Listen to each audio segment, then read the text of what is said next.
My name is Scarlett Lewis, and I lost my son Jesse McCord Lewis at the Sandy Hook school tragedy on December 14th, 2012.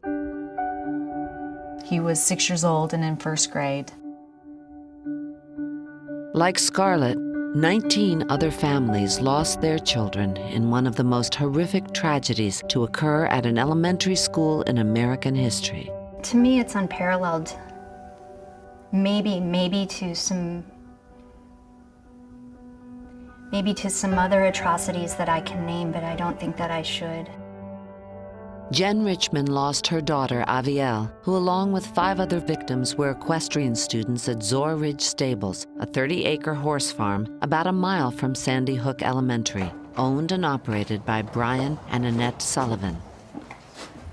Once we were aware that there was a mass shooting there and that the tragedy that had happened, even though the names weren't out yet, we weren't sure on if we knew children or not. We opened our farm to just give the kids a place to go. They started sharing their experience of that day, how frightened they were, the noise, the idea that a crazy person could come into their school. And it was alarming, and as somebody that's their friend and their confidant, and I wanted them to be able to speak to somebody more helpful than me. What I did is I came here, and Annette gave me grooming tools, and she gave me one of her best horses.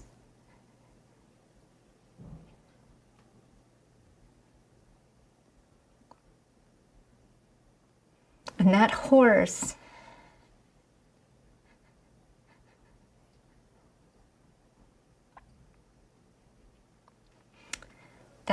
as I was grooming that horse,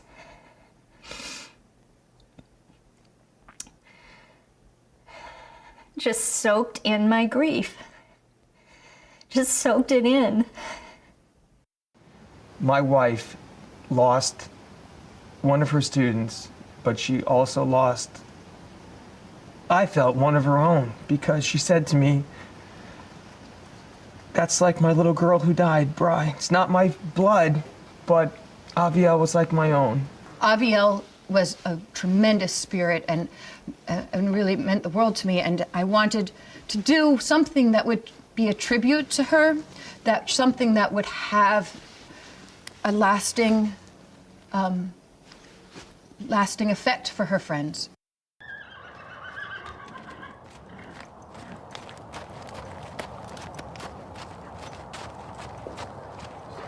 All the horses in this barn, they used to be border horses, and we used to make money off them. And Annette said to me in January, "That's no longer going to happen. I'm going to fill this barn with Embrace Hope therapeutic horses for the children." And she said, "Are you okay with that?" I said, "Sure." I was able to get in contact with the Gala organization, and they ended up having practitioners here in Newtown.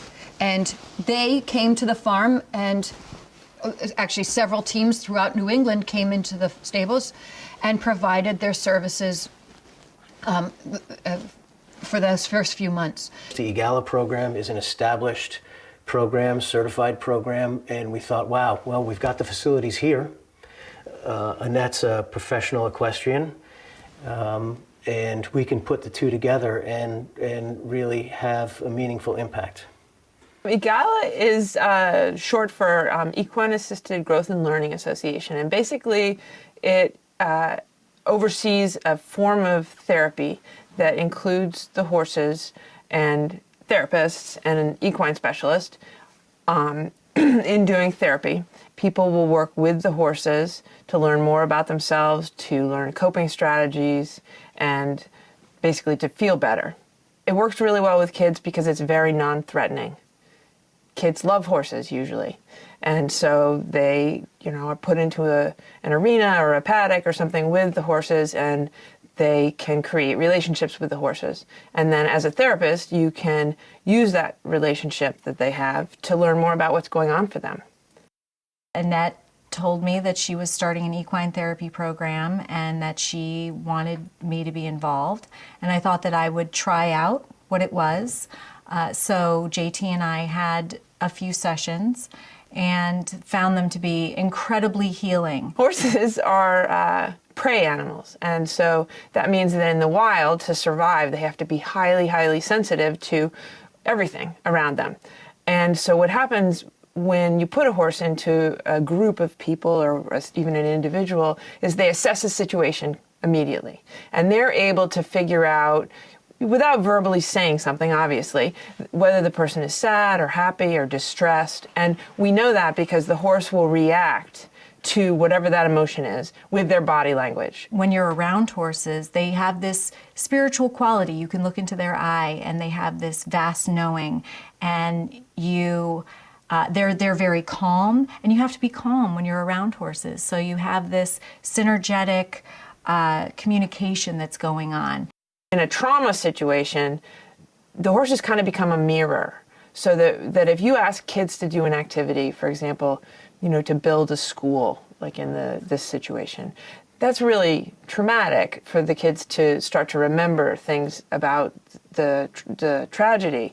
But if the horses are there, they can help the kids say things that maybe they wouldn't have said before. They may talk actually directly to the horses and tell them things that maybe they would never have told someone sitting in traditional therapy. This organization, I think, holds a very promising role for helping our children and even many of our adults heal in our community. Our long-term vision is to establish Embrace Hope Sandy Hook for the long haul, so we can help any sort of person with a post-traumatic stress syndrome type of occurrence that could benefit from equine-assisted therapy. This little girl came up the street one day, up our road, and said, "This is the happiest street in Sandy Hook." And she lost her brother, James. And when she told me that, I knew I was making a difference.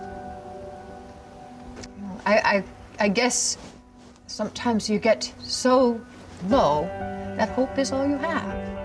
And we were so broken by that day that we had to embrace that hope to move forward. We had to embrace our need to be better. We had to embrace the idea that, I run a horse camp, but I can make a difference now. I really think that December 14th is the day that the world's collective consciousness shifted towards choosing love, because that's the only place that we can go to survive as a society. And to have everybody here helping, wanting to make healing available for Newtown is just the beginning of the ripple effect that heals the world. To support Embrace Hope or find out more about our program, please log on to embracehope.org.